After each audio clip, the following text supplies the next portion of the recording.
What is up? What is up, man? Whew.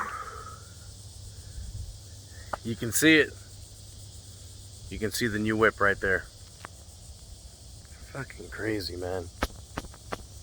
I gotta say, this has been one of the worst buying experiences I've ever had. I've had other experiences top it, but this was pretty bad.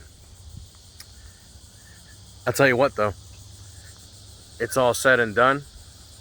I have my new Z finally at my house after like 4 or 5 days. I had already bought the car 4 or 5 days ago, and I'm just now getting the car. Yeah, I'll talk about, the whole ordeal on getting the car, but I just want to show you guys the car real quick because it's so fucking sick. Take a look at this.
So excited that finally got the car. I've been searching last few weeks trying to get a new 300ZX. Well, new to me 300ZX, and this is what I got. It's a 1990 300ZX right-hand drive TT.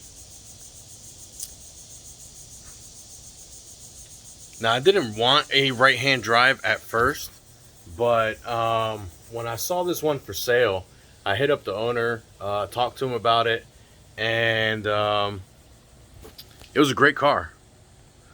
Built motor, built internals, Haltech ECU, full exhaust, manifold, injectors, in turbos, the whole nine. Car makes 632 wheel horsepower.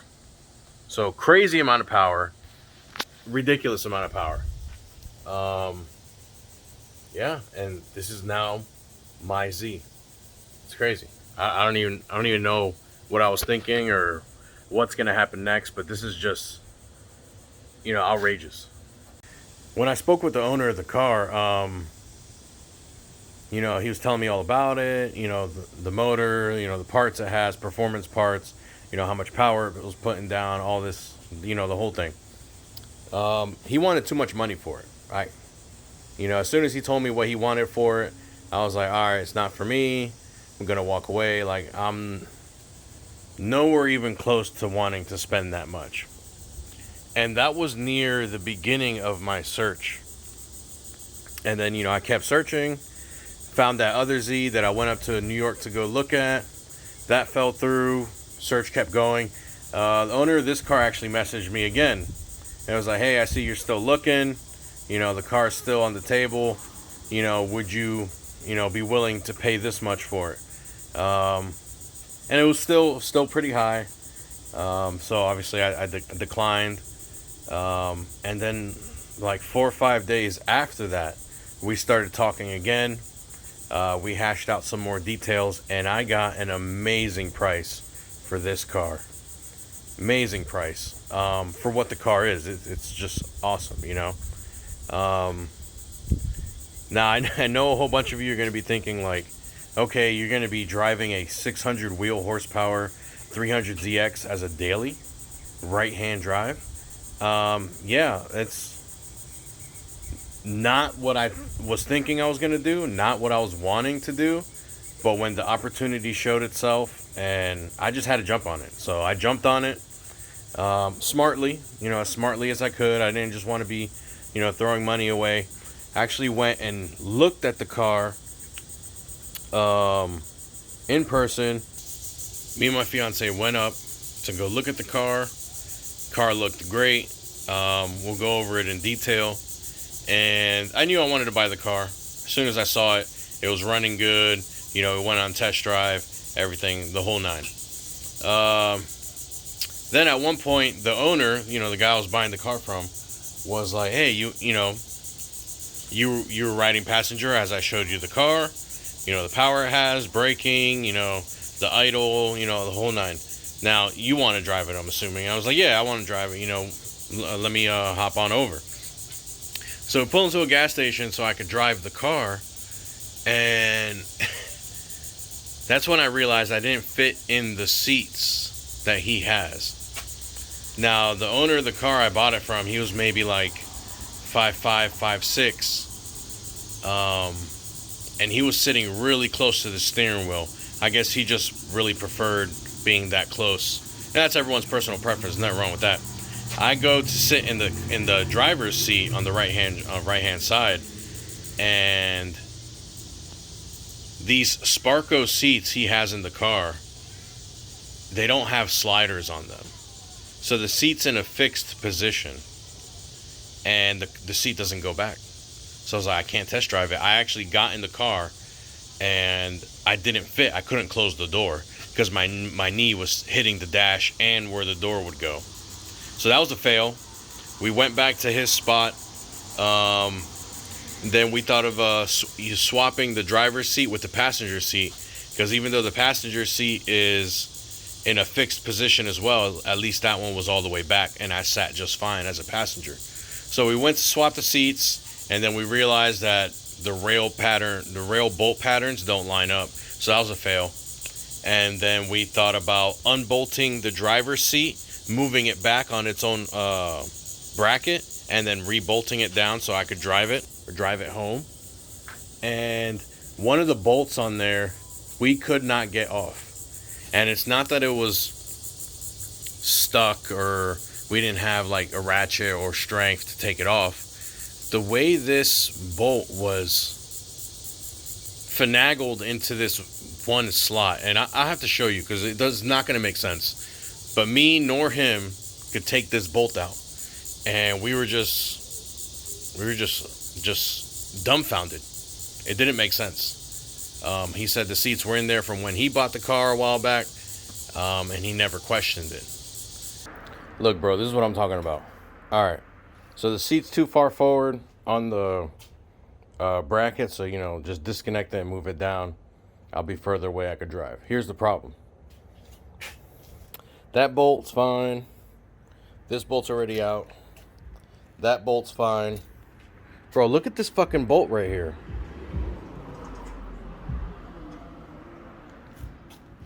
Alright, here's dead on. So I can't take the impact to it. This fucking thing is in the way. You look at it from the side.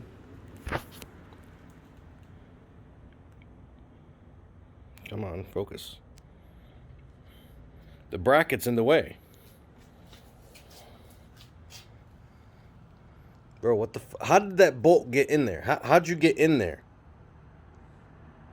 I don't get it.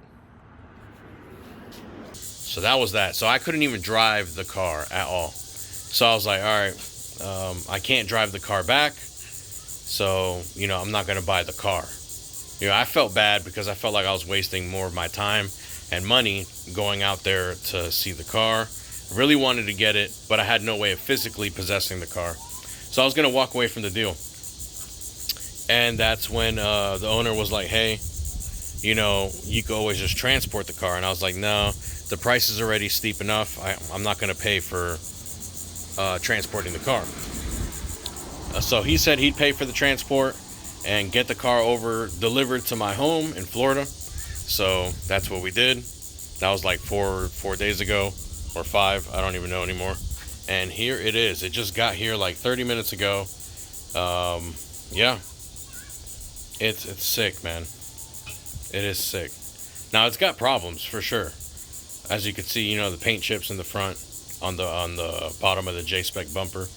But you know, oh man, it's just having a Z just parked at the house again is just, it's such a great feeling for me. I don't know if I'm just a freaking weirdo and I just love these cars way more than a person should love a car. But those of you who know me and my black Z, you know I love these cars. My black Z is not here. You know, it's not here. It's at a shop getting the motor built. So it hasn't been here for a while. And then, you know, I had my daily, so you know, my urge or my fix was, you know, sated somewhat because I had my NA. So just having this one here in the driveway, it's just such a great feeling having another car, something that I was able to buy. So it was great. So looking at the car now, we're just gonna do like a front to back kind of walkthrough of the car. All right, so it is a 2+2 right-hand drive, twin turbo. It's got J-Spec taillights, awesome. That means I can sell my other J-Spec taillights I have on the shelf.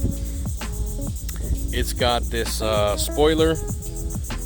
Pretty sure this is a twins or Twin Z design spoiler. Looks like a Type 2. I can't really tell because I've not seen a Type 1 and Type 2 in person. I know it's not a Type 3. But yeah, those of you who have a Type 1 or Type 2 and you could recognize it, can you let me know which one I have right here? Stock bumper, and then we have a Specialty Z exhaust all the way back. Yep. A lot of carbon buildup, but it's good. Moving on to the side. As you guys can tell, these are the wheels from my NAZ. Part of lowering the price on buying this car, he had some work wheels on there. And I wasn't willing to pay for the work wheels because, you know, he wanted, you know, full value for them. I wasn't having it. I was like, I was gonna get my own wheels anyway, not worried about it. So he put stockers on there, and the stockers in the rear were kind of bald, so I just put these wheels on there in hopes of driving the car back when I went to go look at it, but that failed, as I was explaining earlier. So we got the wheels. It is on coilovers. I forget what brand. I'll have to look into that again. Stockers in the front. Got my JDM side signal light. Fucking mint. It's super sick. Look at the interior. The interior is not terrible. It's okay. I wish that tweeter wasn't there. I think that shit looks ugly. Let's look over here. Got the Sparco seats. This one's not even bolted in no more because remember we were finagling with it. So when they dropped off the car, they dropped it off in the middle of the street. They got their payment and left. So I actually had to put the Sparco seat all the way reclined back. My ass was on where your back would be, where your lumbar would be. That's where I was sitting, so I could effectively use the pedals to drive the car into my driveway, and it was very awkward. Very awkward. And then, all right, you see right-hand drive, center console looks ugly. That radio's ugly. Got a Dragon Ball Z shift knob, Dragon Ball number 7. All right, cool, I guess.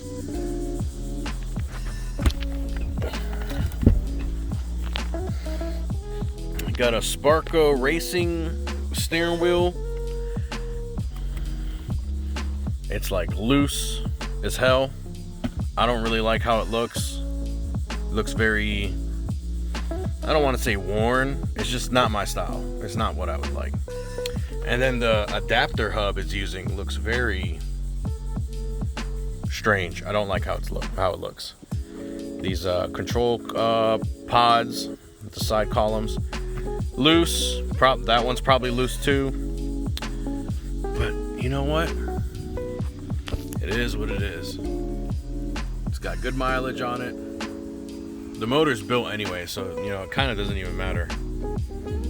The rest of the interior is pretty stock. You know, I got the charcoal tweed, charcoal leather, and bam, and then the trunk. Yeah, this is gonna be sick, man. This is my first right-hand drive car. It's gonna be a new learning experience for me. And from even just pulling the car into the driveway, I already know this is gonna be an adjustment period because that shit felt awkward as shit. So I'm gonna have a lot of fun with that. And you know, I'm full committed. You know, I already bought the car, never driving a right-hand drive, you know, before. But you know, I took that leap. You know, shit, I'm up for a challenge, especially with a nice Z. You know, I'll fucking do it, no problem. I'll get used to it, and I'm sure I'll fucking love it. I'm cursing too much now, so I'll get used to it, and I'm sure I'll love it. Those of you who have right-hand drive cars, go ahead and comment down below and let me know what your first driving experience was with it. How do you feel today about it? That'd be sick to know. Something to look forward to.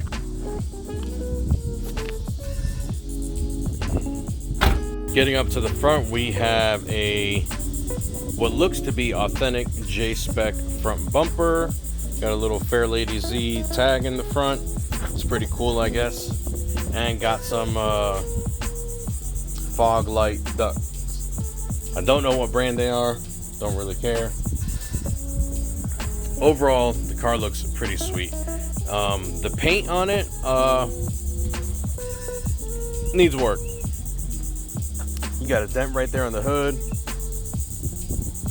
Some paint chips.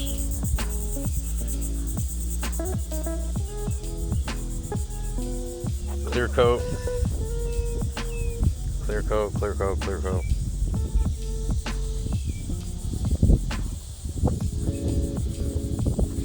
You know, she's definitely not the prettiest Z, but the potential's crazy with this, you know? It's just gonna be sick. But yeah, I think that's it for this short video. Well, I hope it's a short video. I talk too much. I'm sure you guys think I talk too much. I apologize, I guess. More content to come. I've already started ordering things for this car because one, it's essential. The I feel is essential, and two, I like it. You know how it is. We get a new car, we got to start ordering things, even if it's the smallest little BS.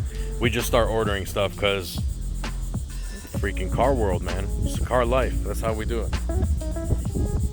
Gerald, don't run, Gerald. Damn it, Gerald. Camera shy, I guess. But yeah, that's gonna end it for this video. We'll pick it up on the next one. All right. Peace.